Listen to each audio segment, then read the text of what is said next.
Hey guys, it is Coach Adrian. I have to get used to this landscape mode. Hold on, let me turn it this way. Oh, okay, so I have to turn it this way. Where do I look? Right there. Okay. Hey guys, it is Coach Adrian. Thank you so much for watching this live. If you are not watching this live, please comment on the video and let me know what you think about it. So I want to talk today about how to handle a jerk. I've got 5 ways to handle a jerk, 5 really bullet points to think about when someone treats you like crap.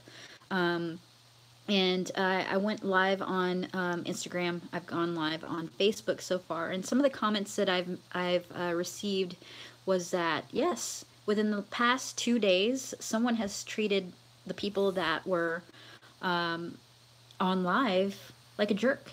Like, think about it. Just today, did someone treat you like a jerk? Probably, unfortunately, right? Why can't we just all be nice to each other?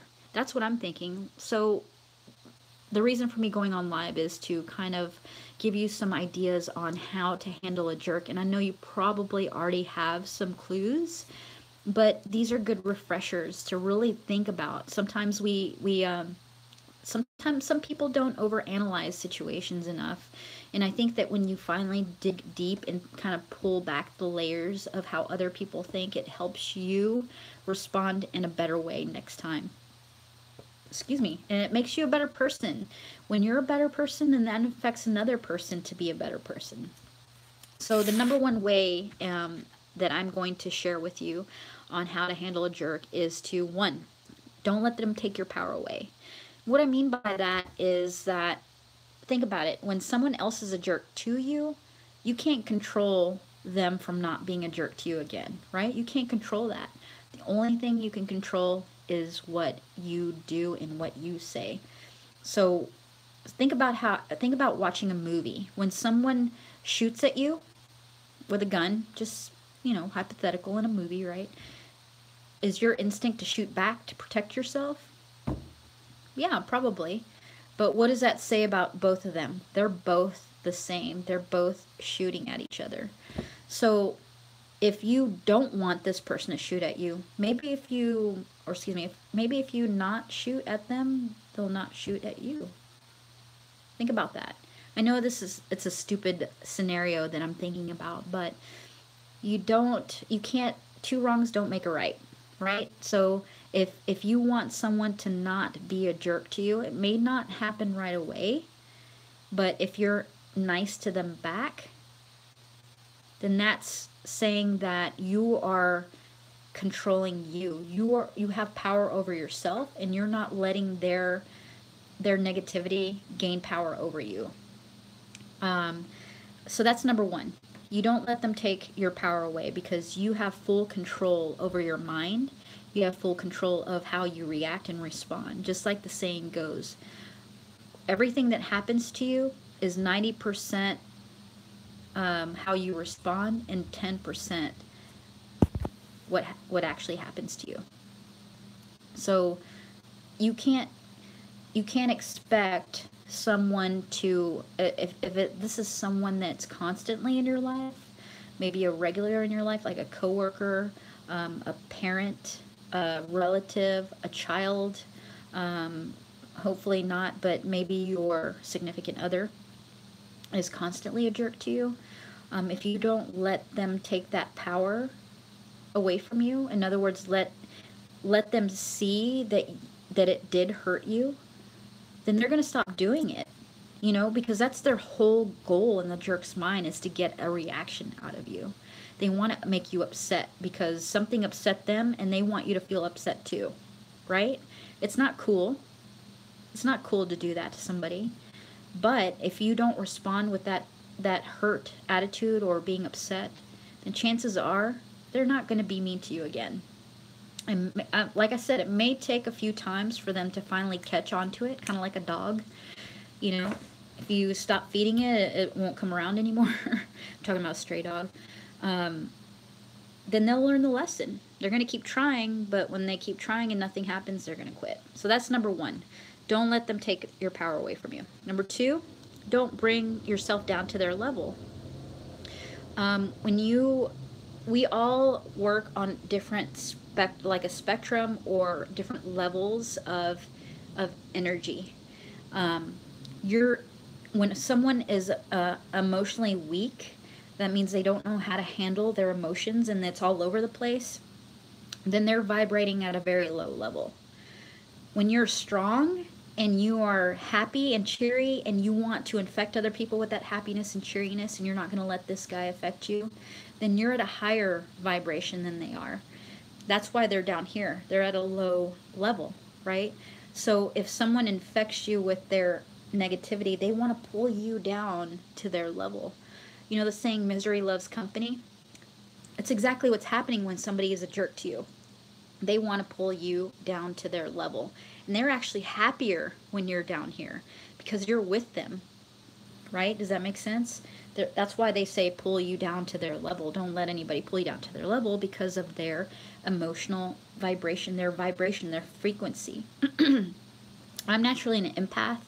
So when I feel somebody upset or sad or mad even, it's very difficult. It takes strength for me to put up a shield and kind of protect myself from them because that energy kind of rubs off on me.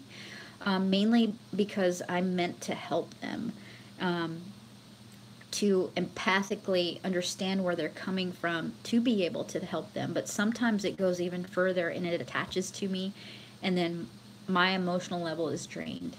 It's taken me many years to learn that, and if that sounds like you may want to do some research on being an empath, because it's very helpful to understand who you really are in order to better your life. And that's the whole reason why I'm on live, is to share with you this information. So in order to hopefully help you in your path, because we're all on different paths in life, and it doesn't matter where you're at. Even if you're 70 years old and you're learning this for the first time, it's okay.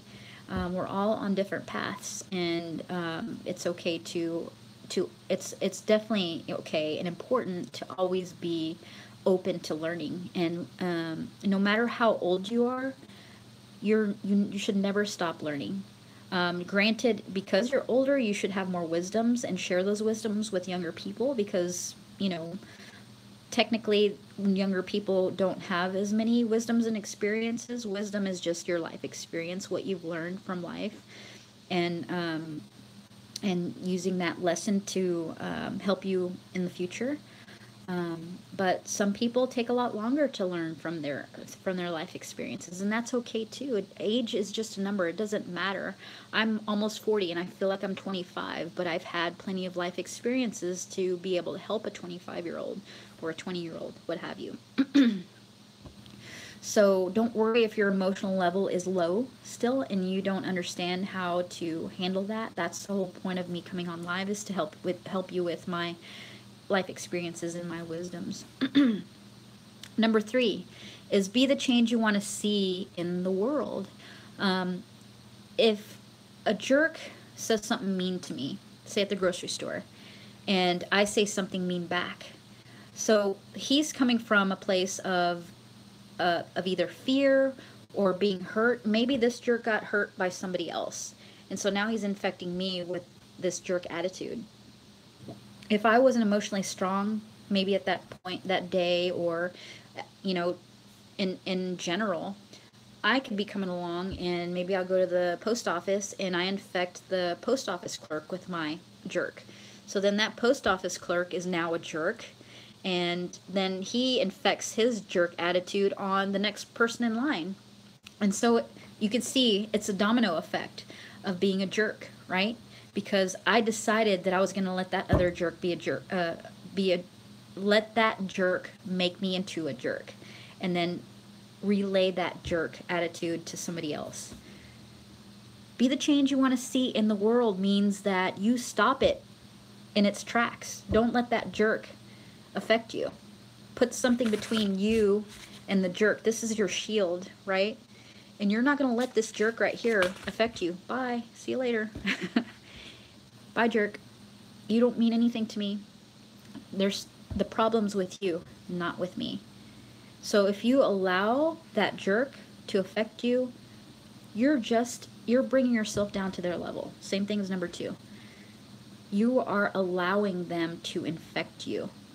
So if you truly want to see a change in this world, you actually have that power. I know that was such a hard concept for me to wrap my brain around. Wow, me, little old me, can change the world? Absolutely. You have the ability to change the world by inspiring other people to be better.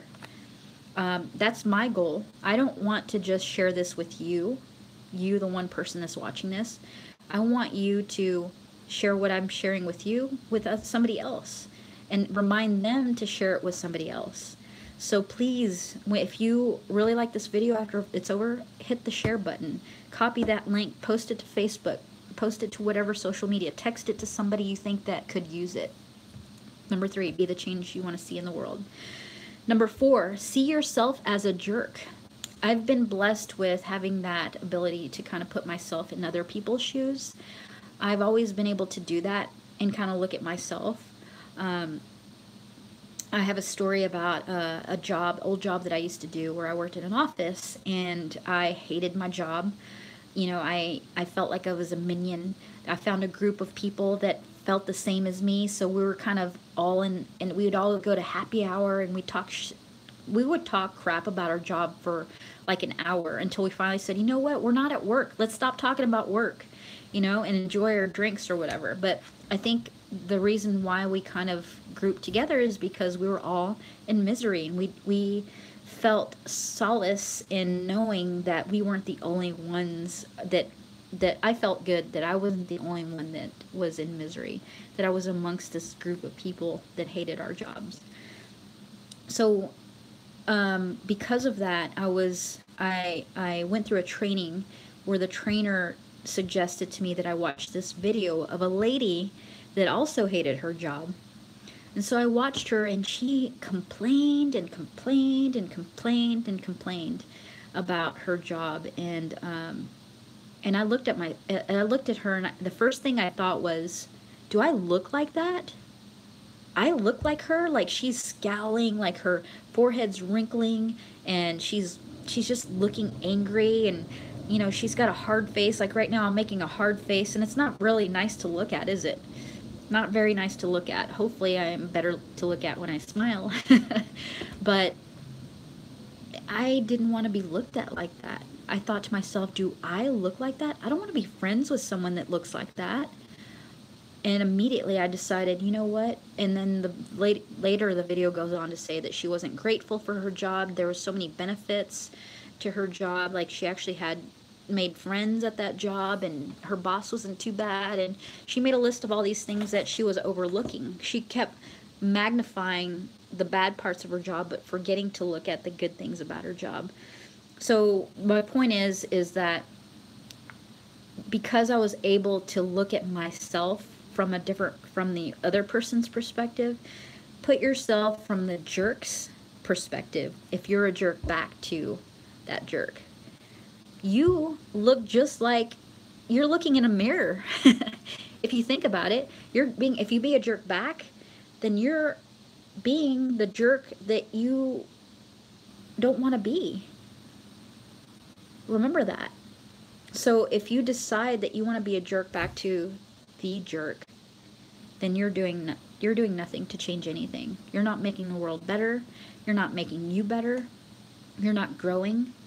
All you're doing is starting a disease, because you're probably going to go on, and because that guy was an asshole to you, you're probably going to go on and be an asshole to somebody else. Even though you were just an asshole back to him, it felt good, and you want to do it again because it shoots dopamine to your brain. But that's exactly what you shouldn't do. Even though it feels right, you shouldn't do that. So you want to stop it in its tracks and make sure you put yourself in that jerk shoes and realize that if he looks at somebody that's nice back to them, he's going to realize, okay, it didn't work with them, let me do it to somebody else, unfortunately. And maybe eventually if you keep being nice to this person and they're always in your life, then they'll start to get the clue that, hey, maybe I should stop being a jerk because it's not working. Number 5 is be kind to everyone. It's just good practice to just go out and be nice to everyone, because what's the point? What's the point of being down in the dumps or being an asshole to somebody? There's just no point.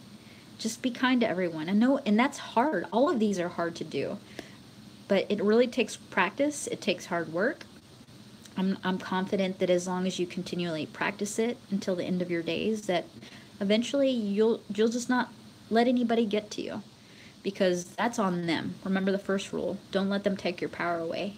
And if you're always nice and chipper and cheery, then you're not allowing them to take your power away, because you're going to be kind to everyone. So that's it. Number 1, don't let them take your power away. Number 2, don't let them bring you down to their level. Number 3, be the change you want to see in the world. And number 4, see yourself as a jerk too, or put yourself in their shoes. Number 5, be kind to everyone. And as I always in my videos, don't forget to sweat every day, grow every day, and be kind to everyone. See you guys next time.